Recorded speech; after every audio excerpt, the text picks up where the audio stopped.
వరలక్ష్మి వ్రతం సందర్భంగా విశాఖలో ఈఎఫ్ఎం ఆధ్వర్యంలో శ్రావణలక్ష్మి కార్యక్రమం సంప్రదాయబద్ధంగా నిర్వహించారు.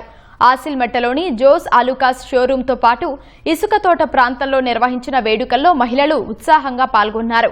ఈఎఫ్ఎం ఆర్జే లహరి వ్యాఖ్యాతగా వ్యవహరించగా మహిళలు ఇరుగు పొరుగు వారితో కలిసి లక్ష్మీ పూజలు నిర్వహించారు. అమ్మవారికి వివిధ రకాల నైవేద్యాలు సమర్పించి భక్తి పాటలు ఆలపించారు. పూజల అనంతరం ఆటపాటలు వినోద కార్యక్రమాల్లో మహిళలు పాల్గొన్నారు. పోటీల్లో పాల్గొన్న వారికి జోస్ ఆలుకాస్ సౌజన్యంతో బహుమతులు అందజేశారు.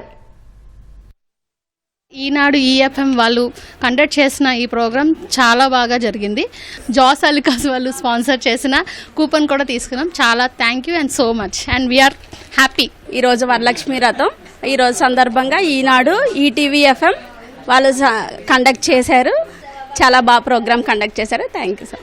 ఈరోజు శ్రావణ మాసం సందర్భంగా ఈనాడు ఈటీవీ ఈఎఫ్ఎం వాళ్ళు కండక్ట్ చేసిన ఈ ప్రోగ్రాం మా ఇంట్లో జరగడం మా అదృష్టం అండి. చాలా బాగా జరిగింది, ఆనందంగా ఉంది, శుభప్రదంగా జరిగిందండి.